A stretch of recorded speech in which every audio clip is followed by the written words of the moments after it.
दोस्तों, आप सभी का स्वागत है हमारे YouTube चैनल एनिमेशन वर्ल्ड में। वैसे तो परिस्थितियां कैसी भी हो जाएं, हिंसा का समर्थन नहीं होना चाहिए।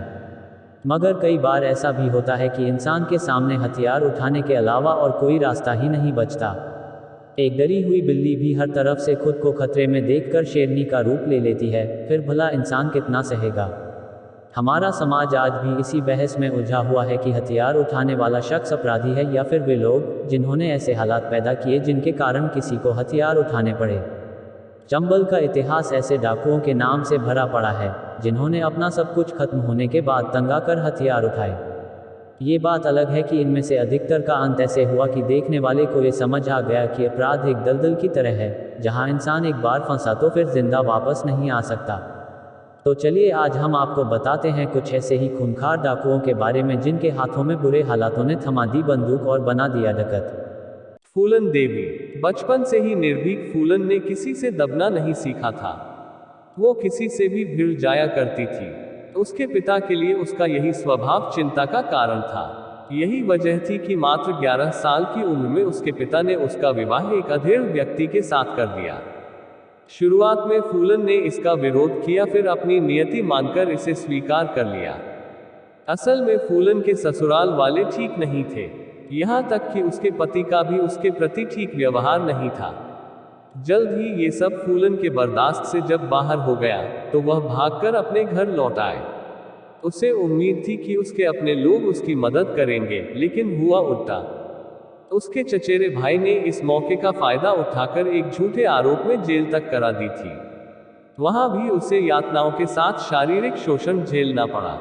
जैसे तैसे वह जेल से निकलने में सफल रही।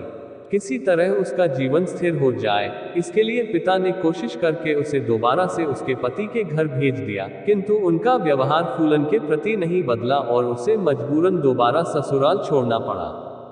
दो बार अपने ससुराल से भाग आई लड़की को समाज द्वारा स्वीकार करना सहज नहीं था। बाद में परिस्थितियों से तंग आकर फूलन एक ऐसे रास्ते पर निकल पड़ी जहां से वापसी संभव नहीं थी। असल में उसके जीवनी पर आधारित फिल्म बैंडिट क्वीन की माने तो 20 साल की उम्र में उसे अगवा करने के बाद उसके साथ दुष्कर्म किया गया। इस कारण वह डाकुओं के गिरोह में शामिल हो गई।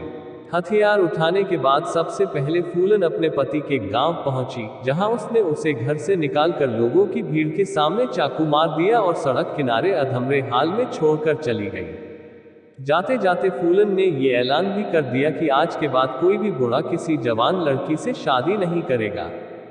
फूलन देवी का खौफ उस समय हर किसी के चेहरे पर दिखने लगा जब उसने एक ही गांव के 21 ठाकुरों को लाइन में खड़ा कर गोली मार दी। इसी हत्याकांड के बाद फूलन बैंडिट क्वीन नाम से मशहूर हुई।